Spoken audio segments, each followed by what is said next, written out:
السلام عليكم ورحمة الله تعالى وبركاته. تلامذتي الأعزاء، ما زلنا في مكون الإنشاء. نعطيكم هذا الجدول سهل وتحفظوه وتفهموه باش تحاولوا هاد الأدوات وهاد الوسائل وهاد الروابط أنكم تستخدموهم يكتبوا تربطوا ما بين فكرة وفكرة، خصوصا عند مهارة توسيع فكرة. نبداو. كاين روابط اخرى غادي ناخذ اليوم غير الربط اللفظي. يعني عندنا العلاقات، هي اما علاقات منطقيه تسلسليه او تلفظيه. نشوفوا العلاقات المنطقيه، انواعها، اهدافها ومعانيها، امثله عن ادوات الربط.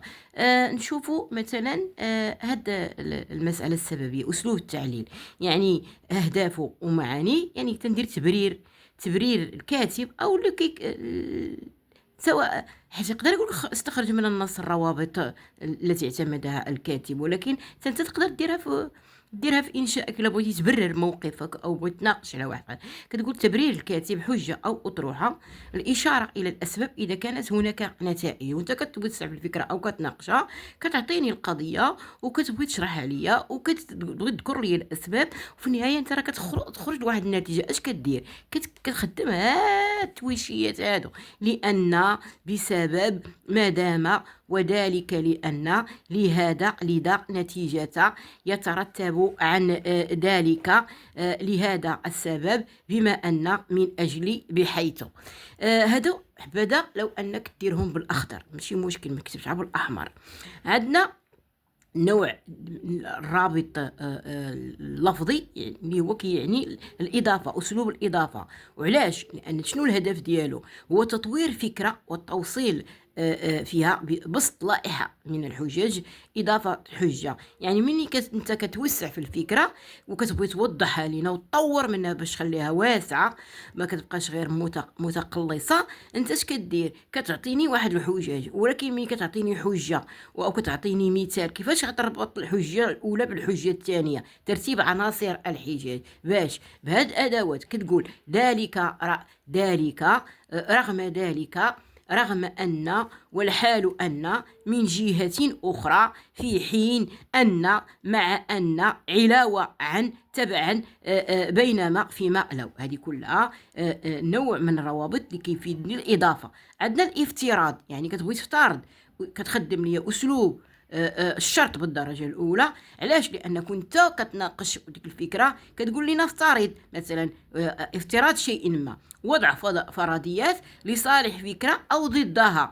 الشك، يعني كتبغي تطرح واحد الشك كمنهج عندك في اسلوب الكتابه ديالك باش انت تغني الحوار وتخليه شيق. نفترض، يمكن ان نخمن، نتوقع في حاله، اذا فإن، وإذا قبلنا فإن، ولكي فإن. المهم أنت كتخدم في توسيع الفكرة حتى التعارض والإضراب. خاصنا نعرفوا شنو هي اللفظة اللي كنفهم أن هذا راه الكاتب خدم فيه الرابط اللي كيدل على التعارض أو الرابط اللي كيدل على الإضراب. يعني يميز الكاتب، سواء كاتب نيت كاتب مقالة، كاتب صح، أو أنت ككاتب صغير. يميز الكاتب أو يضحي الأطروحة السابقة أو الحجة السابقة. دائما هذا التعارض والإضراب كيستخدموا اللي كيكتب الإنشاء أو كيستخدموا الكاتب صاحب النص لأسباب. أولا، يا إما يضحي الأطروحة، يعني كيبغي يعطيني النقيض ديالها.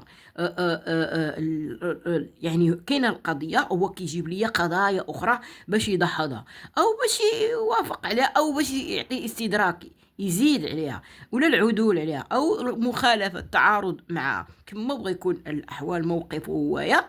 اش كيدير؟ كيخدم هاد الالفاظ: وفي بدايه الامر، ثم ايضا، أو لا، ثانيا، أولا، ثانيا، زد على ذلك، من جهة أخرى، فيما بعد، في الوقت نفسه، لكن غير أن، صحيح أن، لكن خلافا لذلك، بالعكس، نرى، بالمقابل نجد. المهم في الاستنتاج هو عنده روابط، يعني أسلوب الاستنتاج: إظهار آثار الفعل ونهايته، يعلي الكاتب عن النتيجة. وفي بداية الأمر، عفوا،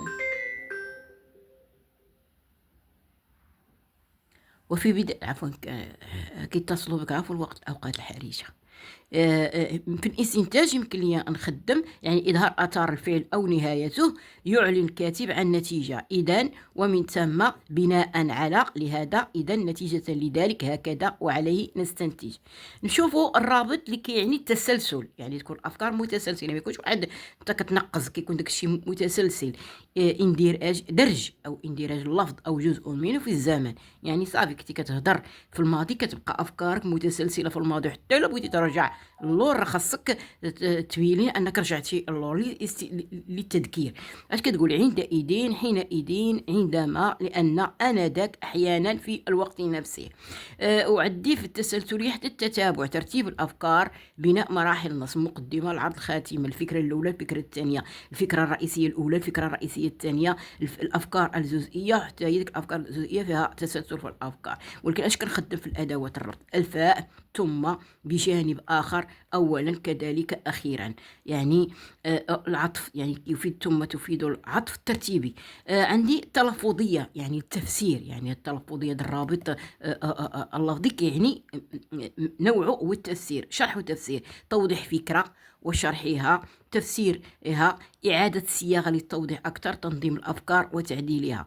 نقطة التفسير، أي بعبارة أخرى، بمعنى أن، بمعنى آخر، خصوصا، ولا سيما، خاصة، مثلا، بهذا الصدد، كذا، هكذا، كذلك. نشوفوا المقارنات، هي كتكون في التلفظية، المقارنة دائما كتكون هنايا ملي كتبغي تشرح تناقش الفكرة، كدير تعريف، تفسير، المقارنة، وحتى الاستنتاج وحتى الاستشهاد.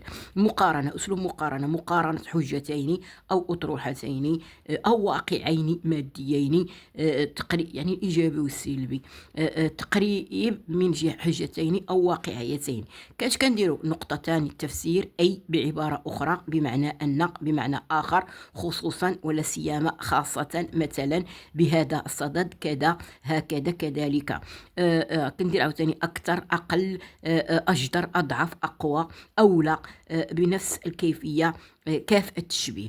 في الاستشهاد هو تلفظي، الرابط اللفظي التلفظي، أسلوب تمثيل، استدلال، إشارة إلى عدم انتماء الملفوظ إلى كاتب النص، مثل، وفق، حسب، بناء على، تابعا، بمقتضى، كما ورد في صرح. المهم أن هاد الروابط اللي أنا دابا ذكرت لكم الرابط اللفظي، راه غادي يجيو حتى روابط أخرى معنوية غادي نجيبها لكم ان شاء الله ونناقشها معكم، لان مهاره الربط بين الافكار فيها روابط كثيره. الكاتب ديالنا الصغير ديال الانشاء ديالو في ليناقش مناقشه فكره او تحليل صوره او مقارنه واستنتاج، خاصو يخدمها ويكتب بخط واضح ويخلي الفراغ بين واحد جوج مربعات بين فقره وفقره، ويحترم علامات الترقيم باش يفهم الافكار ديالو كيفاش هو يتعامل مع هذاك الانشاء، وياخذ 6 النقط ديالو عن جدارة واستحقاق. تلامذتي الأعزاء المخلصين الأوفياء ليا اللي كيتفرجوا فيا عن قناعة وكيحترموني، شكرا بزاف بزاف بزاف بزاف على الدعم ديالكم، الله يحفظكم ليا.